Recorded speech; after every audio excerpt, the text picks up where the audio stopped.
안녕하십니까. 예, 오늘은 암에 대해서 한번 다뤄보는 그런 시간을 갖도록 하겠습니다. 질답식으로 제가 진행을 할게요. 먼저 암의 극복의 3대 원칙이 뭔가, 그리고 암이 발생되는 이유가 뭔가, 그 다음은 잘못된 항암 물질에 대한 인식을 좀 새롭게 해볼 필요가 있겠어요. 그리고 이제 암이 어떤 진행상의 특징, 마지막으로 암 치료와 관련해서 스트레스, 정신적인 부분을 간단히 다뤄보도록 하겠습니다. 먼저 암 극복의 3대 원칙. 예, 암은 정상세포가 변성해 가지고 암이 된 것이지 어떤 세균이 들어와 가지고 암으로 변하는 것이 아닙니다. 그래서 악성세포로 바뀌는 암을 차단하는 3대 원칙을 한번 제가 말씀을 드릴게요. 첫 번째, 영양 공급을 원활하게 해서 적절한 섭성이 이루어져야 됩니다. 특히 이제 뭐 여러 가지 3대 영양소, 그리고 또 비타민, 또 뭐 미량원소, 필수 미량원소, 그리고 여러 가지 물질들이 되겠습니다. 이런 것들이 결핍이 없어야 됩니다. 두 번째로 자연 환경, 물, 공기, 또 대지, 또 방사선, 오염 이런 것들이 없는 청정한 그런 자연 환경이 필수적이고요. 또 세 번째로는 정신적인 스트레스가 잘 배제되어서 스트레스를 덜 받고 살아갈 수 있어야 되겠습니다. 그래서 암 극복의 3대 원칙은 영양, 자연, 정신, 이렇게 세 가지로 여기서 말씀드리겠습니다. 두 번째 질문, 암이 생기는 이유가 무엇입니까? 라는 그런 질문을 할 수가 있는데요.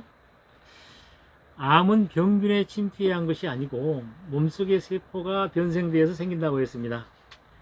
그래서 세포가 정상적인 조건에서 상당 기간 벗어나 있게 되면 비정상적인 상태로 존재하는 방식으로 적응을 하게 되는 겁니다. 그래서 먼저 양성종양이 돼요. 거기도 초기, 중기, 말기가 있고, 양성종양으로 어느 정도 바뀌잖아요. 그 다음에 이제 암으로, 악성종양으로 바뀝니다. 거기도 초기, 중기, 말기가 있고, 말기암까지 된 다음에는 그때는 이제 전이가 일어나요. 이러면 걷잡을 수가 없는 거죠. 그래서 암은 정상세포가 환경이 좋지 않아서 그렇게 변성된 것이라는 것을 알고, 또 암으로 진단이 되잖아요. 그럼 지금 암이 생긴 것이 아니에요. 벌써 간암이라든지 이런 고정암 같은 것은 15 내지 20년 전에 시작됐고, 그 다음에 뭐 유방암 이런 것도 벌써 한 5 내지 10년 전에 시작된 거예요. 그런 상황이 지금까지도 계속 암이 살 수 있는 활동 요건이 된다면 지금 이제 암이라고 진단해서 치료에 들어가게 되는 거죠. 그런데 3개월마다 암 진단해 보잖아요. 근데 그 세포가 줄어든다든지 그러면 지금 환경을 바꿔서 암이 제거될 수 있는 그러한 생활을 하고 있다 하는 것을 참고하시면 되겠습니다. 자, 그러면 세 번째로 우리가 잘못 알고 있는 항암 물질에 대해서 한번 제가 다뤄보겠습니다.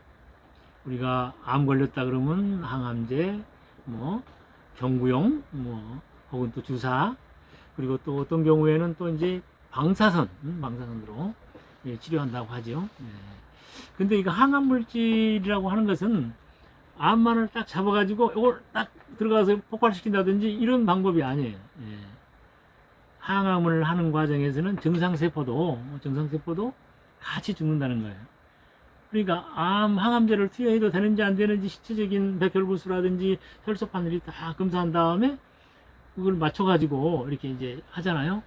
그렇게 항암 치료를 받을 수 있다는 것만도 이제 고맙게 느끼는 경우가 있는데 좋아할 것이 아니에요. 정상세포도 죽는단 말이에요.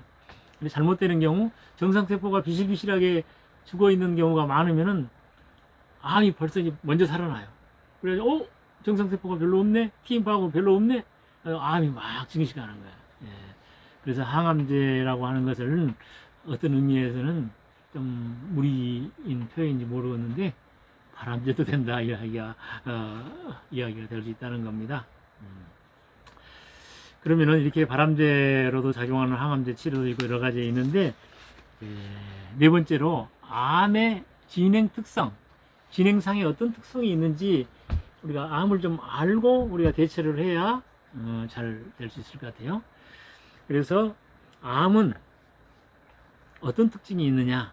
그러면은 반대로 정상세포는 암과 어떤 다른 점이 있느냐? 예, 정상세포는 우리 인간이 유한하잖아요. 예, 한 뭐 길어봐야 근력이 좋아야 100세, 대부분 한 옛날 같으면 80년 다 이제 뭐 고인이 되시잖아요. 예, 그처럼 우리 모든 세포들은 어느 정도 이렇게 분할을 계속하다 보면은 자기 사멸의 시간이 가까이 온 것입니다. 예, 대체로 연구된 바에 의하면은 한 50회 정도 분화하고 난 다음에는 이게 이제 죽게 돼요. 자살세포로 해가지고 스스로 이제 자기가 죽게 됩니다. 그게 자연의 이치예요. 거기에 관여하는 게 이제 텔로메아라고 하는 것이 새로 발견이 되었는데, 옛날에는 광학 렌즈로는 아무리 봐도 이게 안 보입니다. 요즘은 전자현미경으로 이렇게 해서 보니까 세포가 있으면 세포 끝에 마디에 어떤 매듭이 있는 거예요. 이게 텔로메아라는 건데, 이 텔로메아는 이 세포가 꽉 이렇게 제 기능을 하도록 잡아주는 끈과 같은 것이죠. 근데 이제 이것을 잘 유지하기 위해서는 P53 유전자가 있어야 돼요. 근데 이걸 한 50번 정도 분화하고 나면 텔로메아가 점점 짧아져 가지고 그 다음에 이제 소멸하게 됩니다. 근데 암은 이 P53이 없어요. 네. 제거해 버렸어요. 그리고 텔로메아를 더 길게 만들어주는 효소를 또 스스로 생산해내는 거예요. 그러니까 암은 절대 죽지 않습니다. 네. 조금만 되면 죽지 않아요. 정상세포처럼 스스로 자기 위치를 자리를 내주지 않아요. 네. 그리고 생체 신호, 다시 말해서 모든 세포는 자기가 가지고 있는 사이즈라든지 기능이 있거든요. 그 기능을 다 하고 나면은 작아져야 되고, 그 다음에 이제 없어져야 되는데, 암은 생체의 명령에 전혀 신경 안 쓰고 지 멋대로 개처럼 막 이리저리 다니고 무한 성장해 버리고 하는 게 암의 특성이다 말이죠. 이런 암을 어떻게 잡아요? 이거 무시라. 암을 잡는 방법이 바로 면역력을 증가하는 겁니다. 특히 백혈구 가운데 T임파구, 그리고 베타 임파구, 이런 또 마이크로파지라는 대식세포, 이런 것들이 이제 암세포를 감싸서 먹어치운다든지, 혹은 또 안으로 침투해서 암의 위치를 딱 파악해서 침투해서 그 안에서 이제 암 분해 독소를 발생시켜 가지고 분해시키고, 그런 면역력을 증가하는 것입니다.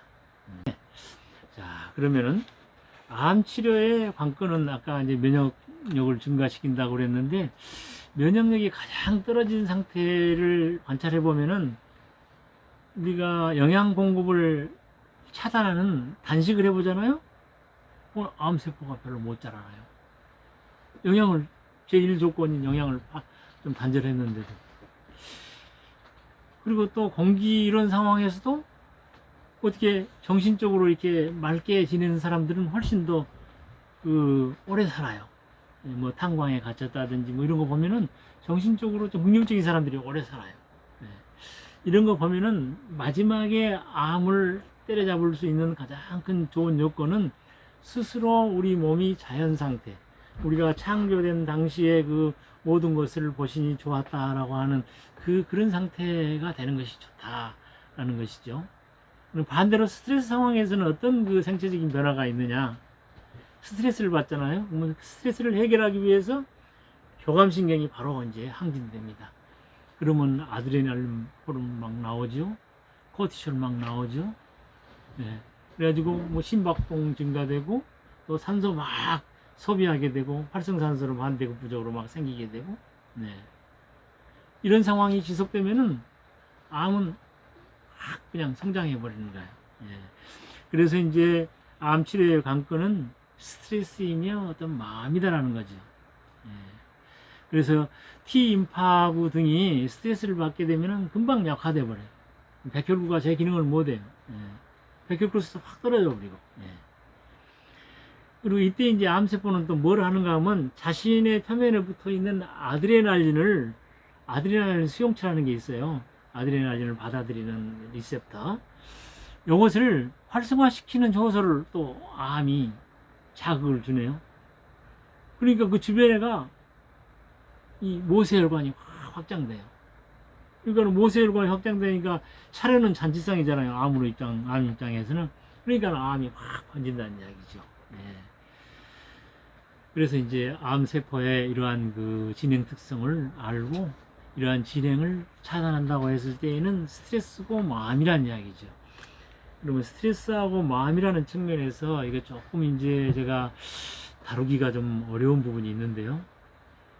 정신의학적인 측면에서 이걸 다루려고 하면은 한계가 있어요. 일반 심리학, 프로이드라든지 뭐 사회심리학, 알프레드 아들러라든지 또 뭐 이런 어떤 상담 심리학 이런 데에서는 인간을 어떤 그 정신적인 어떤 틀에 갖춰놓고만 보거든요. 영적인 것이라든지 신앙이라든지 이런 것들이 별로 그렇게 참고사항으로밖에 안 나와요. 근데 우리 생명의 본질로 봤을 때에는 이 심리학이 아주 부족합니다. 스트레스라고 봤을 때에는 이거 진짜 스트레스가 해소되는 것은 제가 불교 쪽에도 좀 입문해보고 제가 크리스찬 천주교 신자로서도 오래 지냅니다만은 종교적인 심성 안에서 이걸 저는 답을 찾아요. 먼저 불교적인 거 한번 보겠습니다. 보배경이라는 게 있습니다. 보배경. 이거는 이제 원시불교 경전 그 부처님이 그 이웃나라 그 외살라라는 그런 나라에 가서 그 삼재 당에 있는 그 나라를 돕는 부족국가를 돕는 과정에서 나오는 경전이었는데 외살라 나라에 이제 삼재가 이제 덮칩니다. 먼저 몇 해 전부터 기근이 와요. 먹을 것이 없어요, 백성들이. 그러다 보니까 면역력이 약해지고, 아까 영양 이야기했죠. 면역력이 약해지죠. 그래서 역병이 한 사람이 든 것이 금방 전염병이 다 퍼지게 돼요. 전염병이 퍼졌는데 또 먹을 것도 없고 치료제도 충분히 없고 하니까 어떻게 돼요? 막 사람들이 죽어나가죠. 제대로 묻지도 못하고 사망대가 시체가 너부러져 있어요. 이것을 보는 사람들 마음이 얼마나 우울하고 그래요. 거기에서 잡기들이 막 창궐합니다. 원혼들이 제대로 살지 못하고 죽은 원혼들이 구천에 머물게 되는 거예요. 그래서 잡기, 가뭄, 역병, 잡기.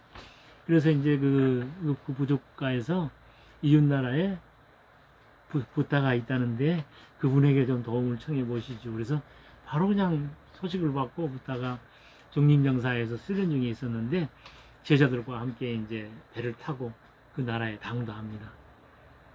당도하니까는 첫발 디디니까 막던 하늘이 가뭄으로 쨍쨍하던 하늘이 구름이 딱 끼고 그때부터 비가 오기 시작하는 거예요.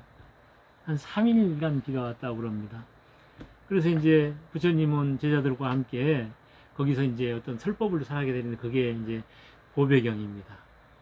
불교에서 보라고 하면 삼보가 있는데 불, 법, 승입니다. 너무 이제 종교적으로 깊이 들어가면 조금 이해가 잘 안 되실 수도 있고 좀 그렇죠.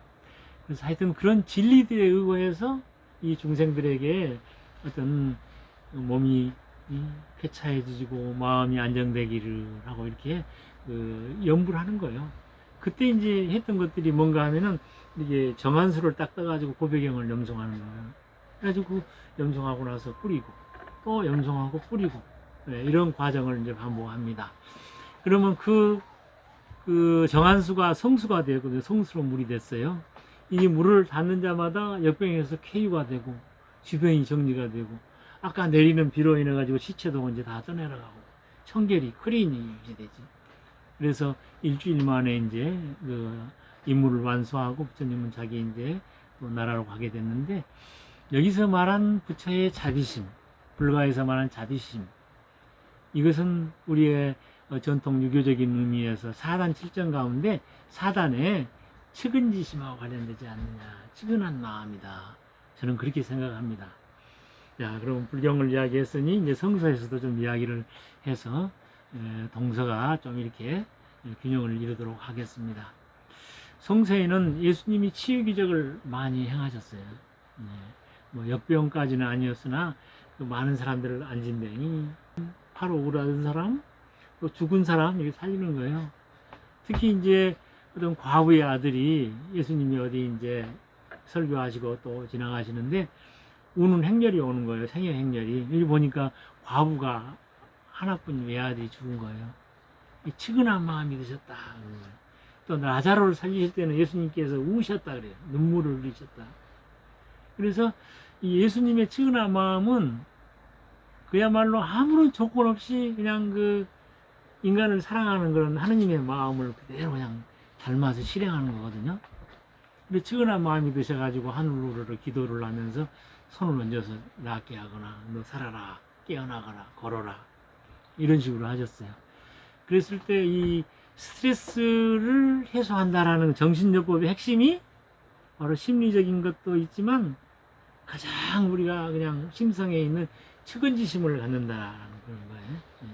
그런 마음을 내가 암이다 그러면 암 환자 자신에게도 갖고 주변에 암 환자가 있다 치료하는 의료진의 손에서도 측은지심으로 행하고 국제관계에서도 다른 나라를 돕고 하는 것을 자기 나라의 반사 이익을 생각할 것이 아니고 자기 나라의 입지를 생각할 것이 아니고 측은지심으로 도와줄 수 있는 것이 되어야 암은 물론이고 지금 코로나도 극복되리라 이렇게 생각이 되어집니다.